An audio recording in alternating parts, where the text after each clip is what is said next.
Hi, I'm Raina Plowright. I'm making a video about what turned out to be the greatest experience of my life. I'm 21 years old and have just finished my third year of veterinary science. I've spent my whole life working with domestic animals, but my real interest is in wildlife. This is why I've been accepted as a volunteer to work in Antarctica.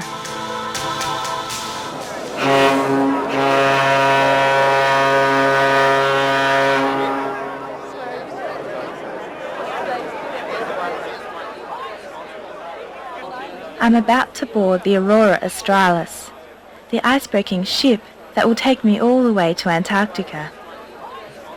I'll be working with biologist Colin Southwell. He's leading a team of vets studying the crab-eater seal. 100 expeditioners are boarding the Aurora. Most will be dropped off at the Australian Antarctic bases, and some won't return for up to 18 months. Others, like myself, will be working on the ship for the round trip, which, weather permitting, should take around 2 months. This cramped space is my cabin. I'm sharing it with Karen Viggers, a professional wildlife veterinarian who's also on the SEAL team. But it's up on the bridge where the ship is steered that I hang out. It's a great place to see what's going on, meet other expeditioners, and, best of all, to watch the wildlife. It amazes me that these animals are so curious and unafraid of us. Karen's always up here too. She doesn't want to miss seeing a single creature. But that's the last I'll see of Karen for some time. She and most of the expeditioners are bound to their cabins with seasickness. The oceans surrounding Antarctica are the stormiest in the world. On some voyages, the swell is higher than the ship, and the ship can roll up to 50 degrees.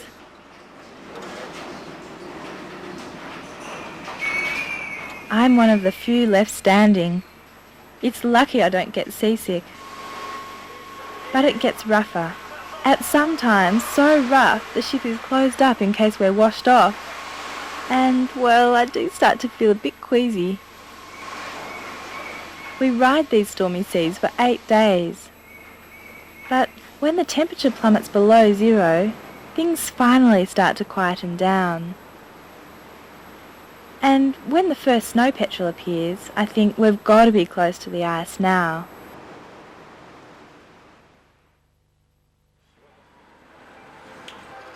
In the morning, I wake to find little chunks of ice covering the sea. Wow, it's totally unexpected. I never knew such ice existed.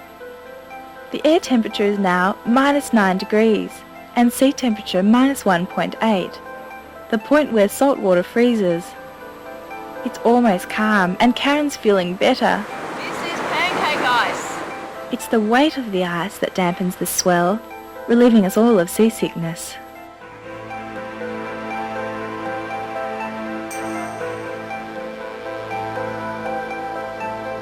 Within a few hours, we're in the pack ice of Antarctica. It's really exhilarating to see it for the first time. I feel like I've left the Earth and entered a surreal world.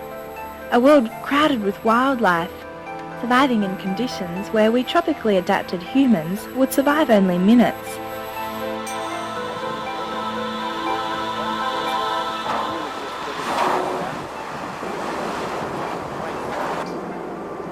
We're all out here now.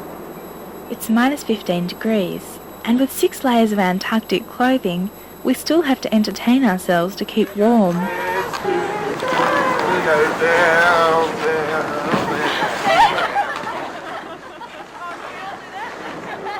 I can't stop staring out into the strangeness of it all, and pinching myself to believe that I'm here. It's all action now. The mess room is full again for lunch, and the real work is about to start. There's no 9 to 5 here. You work when conditions allow it. The marine scientists need open water, and this break in the ice allows them to use their trawl nets. They haul in loads of krill for scientific analysis.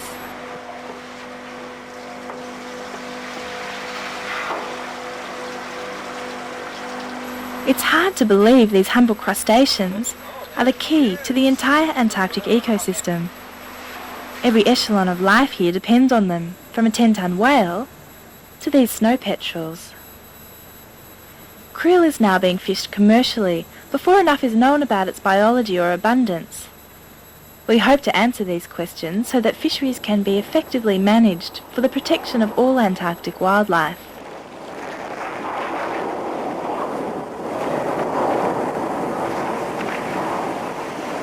This is what I've come to study. Krill's main predator, the crab-eater seal, apart from humans, the most numerous large mammal on Earth. Even so, we hardly know anything about them. Because they live here in the pack ice, one of the most inaccessible regions of the planet, and rarely, if ever, appear on land. We need ice-breaking ships to penetrate their world and provide a platform for our research. Look at all the penguin tracks. Wow. Bizarre. Aren't they pretty? Wrong way. That way! That way! Wrong! As we head further south, the days are growing longer and longer. The spring sunsets stretch into the early mornings, and I don't want to miss a moment of them. During midsummer there won't be any sunsets. There will be 24 hours of light. Spring is also breeding time, and the Adelie penguins are heading back to their breeding grounds after a winter at sea. It's a race to breed before the winter closes in again.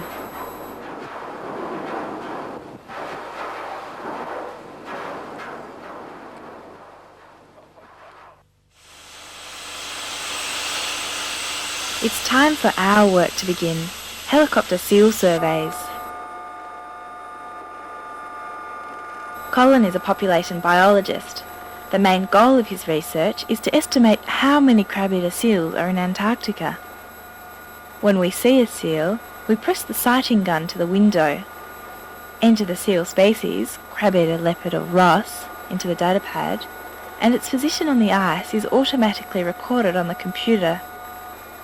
Colin will use the data to help estimate the population size of crab-eater seals.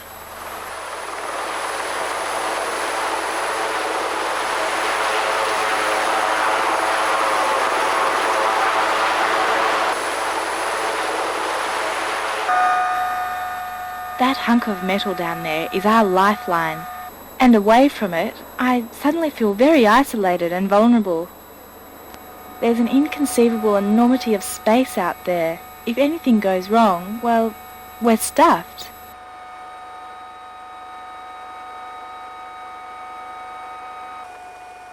In early spring, the pack ice surrounding Antarctica has an area the size of Australia. With a habitat this large, just counting seals is extremely difficult. It's like trying to count all of the wombats in Australia by helicopter. Wombats because, like seals, they spend a lot of time out of sight, under the ground, as seals do under the ice. To account for the seals that are invisible to us, we need to find out how much time they spend diving. We'll do this by attaching dive recorders to the seals. And because the area we need to survey is so vast, many countries are helping by surveying different sectors of the pack ice over 5 years. By then we'll have a population estimate to fill one of the blank spaces in the Antarctic jigsaw puzzle. This information will help us monitor krill fishing and other pressures on the Antarctic environment.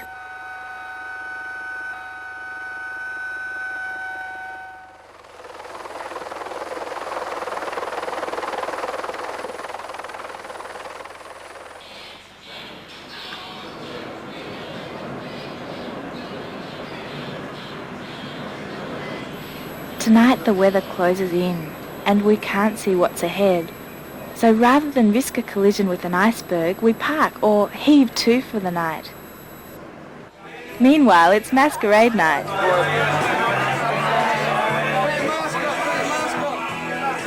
So what are you trying to say? I have a big nose? No, I'm trying to say I had to cut my nose too. We can always take more out. Is that a little better? I just had a nose job. We party well on into the night. But outside, it's blowing as hard as ever. They call it the A factor. It's the unpredictable and extreme nature of Antarctica. The next morning, the wind is blowing 70 knots, it's minus 45 degrees, and the doctor tells us that exposed flesh will freeze in 1 minute. To prepare us for these conditions, we go out onto the helicopter deck for some real field training, learning blizzard survival skills. Come on, Ted. Back inside, we learn how to kill time.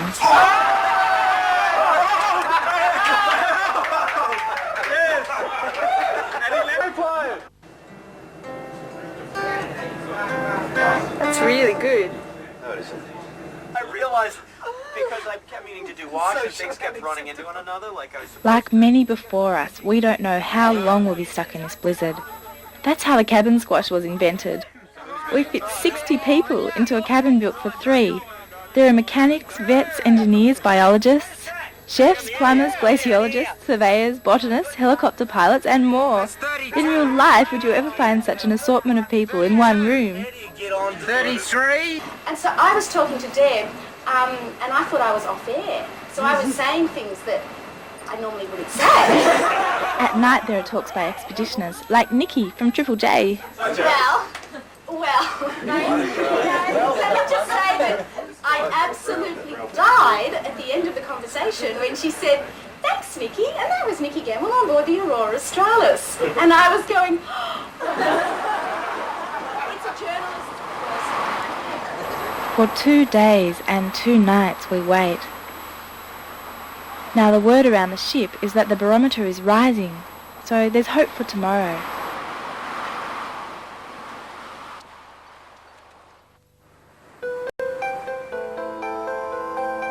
We wake to silence. The pack ice has been blown away and sea smoke is rising from open water.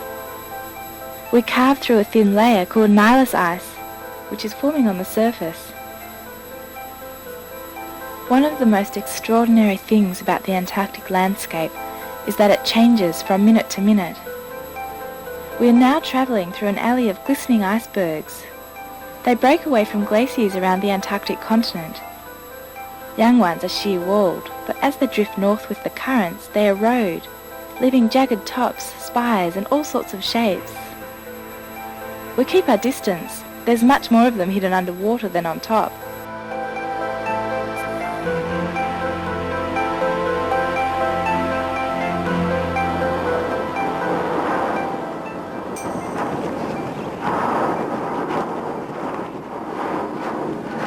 We're back in crab-eater seal territory, the pack ice. Time to get to work again. It's the breeding season and the seals are pupping. There's usually one pup, and it's about 40 kilograms when it's born, but it only feeds from its mother for a couple of weeks, when it will be almost 100 kilograms. But we're looking for a pair without a pup, so we'll leave this family undisturbed and we'll get into our seal catching gear. What comes next? What else are we going to put on? A couple of jumpers. Oh, woolen shirt will do. Far out. God, these things are hard to get into. So slow.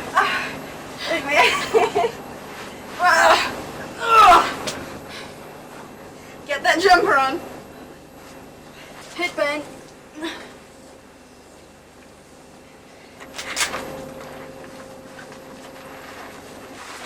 Thermofloats. Hang on, where's the stupid button gone? Here. They're so uncomfortable, these really make you sweat. You do a workout before you get on the ice with this stuff. That's for self-arrest in the ice.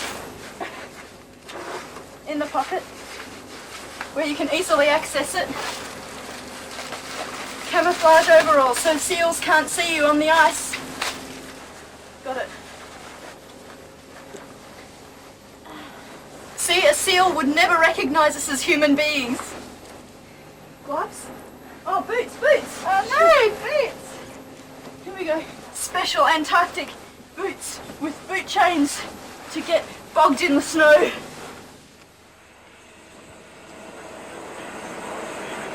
That's Karen and myself in the cage with others from the SEAL team. We're about to be lifted overboard by the ship's crane. As we swing out from the ship over the icy water, we're the centre of attention. Every person on board is here to watch. We're about to take part in a risky exercise, our first SEAL capture. Risky because there's no guarantee that the ice will be safe to walk on, and if we fall into the water, we could survive for less than 2 minutes. The SEALs aren't concerned about us yet. They've evolved without land predators and won't be bothered by us until we're really close.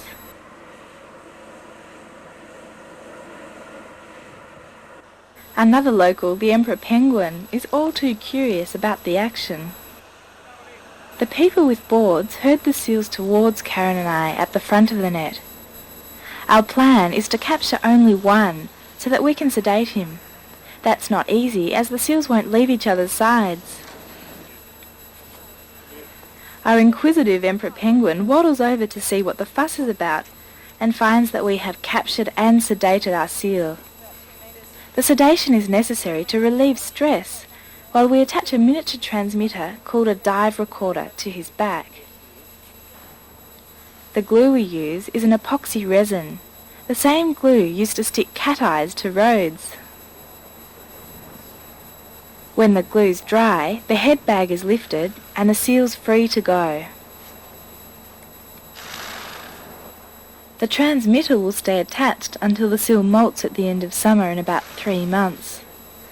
All of this time transmitting information via satellite back to Australia.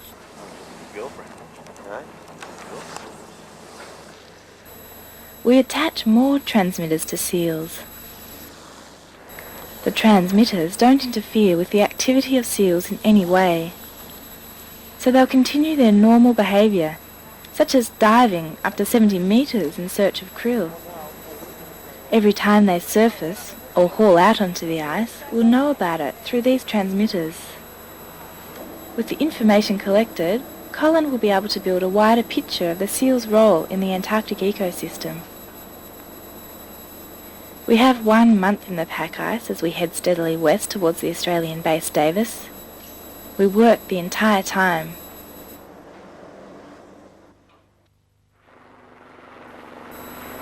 We're near Davis and the chopper flies ahead to give the wintering expeditioners their mail. But we'll keep breaking through the ice for a few k's to get as close as we can to the base. We pass penguin highways, running from the pack ice back to the rookeries on land. Antarctica is a land continent, not a floating ice mass like the Arctic. The ice attached to the land is called fast ice as it's stuck fast to the continent. In some places, this extends hundreds of kilometres from the coastline. Later in summer, this ice will be broken up and blown out to sea. We make it to within 3 kilometres of Davis before the ice stops us.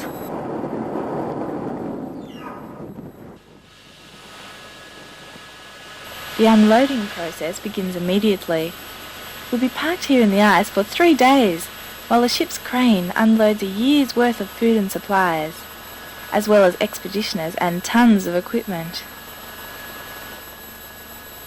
To speed things up, the winterers have bulldozed a 2-lane highway out across the ice to the ship.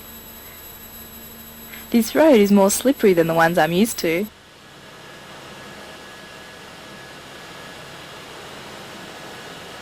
This is the new home for many of the expeditioners. It looks like Legoland. Each building is brightly coloured so it can be found in a blizzard, and all buildings are separated in case of fire. Davis houses up to 100 people during the summer, closing down to around 20 in winter.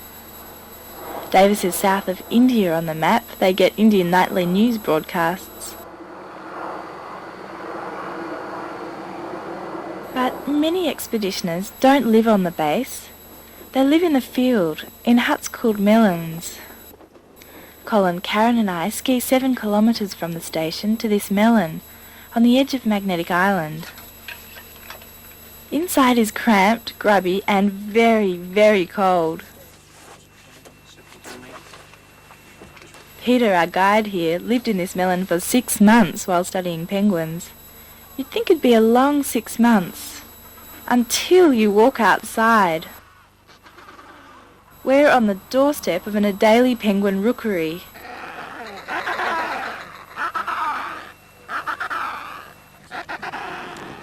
There's a frenzy of hormones here. Well, after all, it's the breeding season.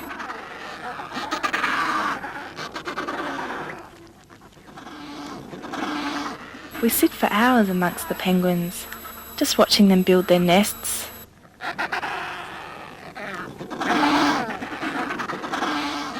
The same penguins return to each nest every year, until one of the pair fails to return from their winter feeding in the pack ice.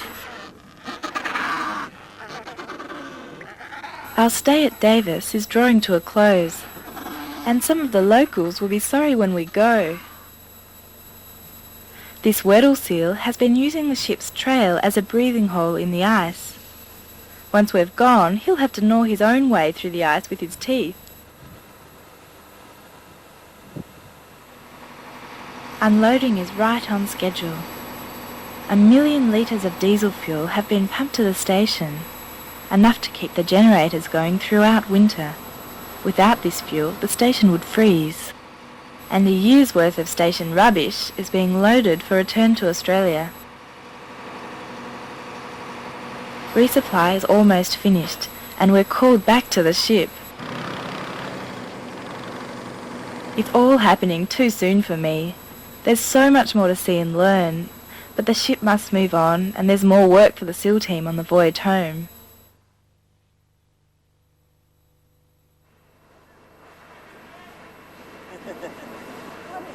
Suddenly, it's departure day. I had no idea that the intensity of my Antarctic experience would mould such strong friendships.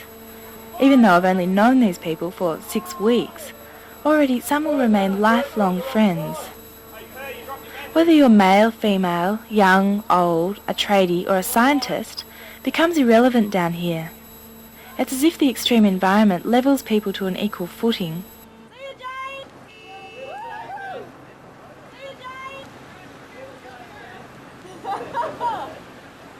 Oh, I'm going to miss this place. It's really gotten into me. They call it ice in the veins. I just know I'm going to keep coming back.